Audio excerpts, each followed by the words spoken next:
Heathrow Airport power outage, a catastrophic failure or an act of God? The unprecedented shutdown of London Heathrow Airport, the busiest airport in the UK and a global aviation hub, has sent shockwaves through the travel industry and ignited a fierce debate about infrastructure resilience and security. A fire at an electrical substation near the airport plunged the facility into darkness on Thursday night, stranding hundreds of thousands of passengers and grounding approximately 1,300 flights. The ripple effect was felt globally, disrupting travel plans for millions and leaving a trail of frustration and logistical nightmares in its wake. The sheer scale of the disruption is almost unfathomable. Imagine a city the size of a small town suddenly brought to a standstill, its arteries choked, its lifeblood drained. This is the reality that unfolded at Heathrow. Passengers were left stranded, airports worldwide faced cascading delays, and airlines scrambled to reroute flights and accommodate displaced travelers. The human cost, the missed connections, the lost vacations, the mounting expenses is incalculable.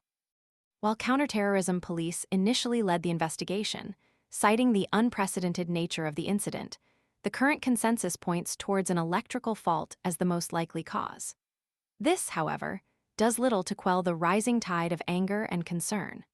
The fact that a single point of failure could bring such a critical piece of national infrastructure to its knees raises serious questions about planning, redundancy, and overall risk assessment. Downing Street has acknowledged the immense distress and disruption caused by the outage, and a spokesperson confirmed that there are questions to answer regarding the incident. These questions extend beyond the immediate cause of the fire. They delve into the fundamental design and resilience of Heathrow's power infrastructure. How could such a critical facility rely on a single power source without a robust backup system? Was there a failure in preventative maintenance? Were warning signs ignored? These are not mere rhetorical questions. They are critical inquiries that demand thorough and transparent investigation. The lack of a reliable backup power system is particularly concerning. Willie Walsh, Director General of the International Air Transport Association, IATA, aptly summarized the situation. How is it that critical infrastructure is totally dependent on a single power source without an alternative? If that is the case, then it is a clear planning failure by the airport. His words echo the sentiments of countless passengers and industry professionals who are demanding accountability and improvements in infrastructure resilience. The consequences extend far beyond the immediate disruption. The economic impact is significant, affecting not only airlines and airports, but also the countless businesses that rely on the smooth operation of Heathrow. Tourism, trade, and global connectivity have all been negatively impacted. The long-term reputational damage to Heathrow and the UK as a whole remains to be seen. The government's response has been swift, albeit reactive.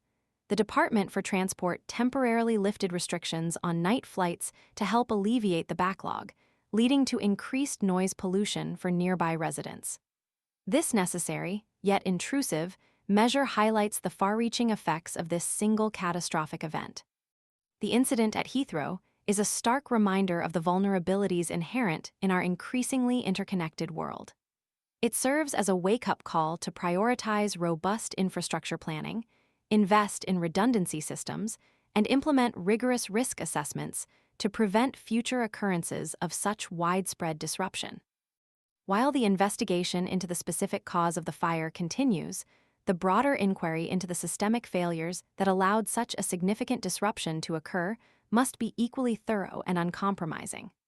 The lessons learned from this incident must shape future infrastructure development and ensure that the global travel industry can withstand similar shocks in the future.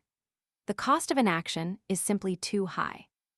The passengers affected, the airlines reeling from the financial fallout, and the broader public all deserve answers and assurances that this type of devastating disruption will never again occur at Heathrow or any other major global airport. The trust in the system has been shaken, and only a comprehensive review, followed by decisive action, can restore it.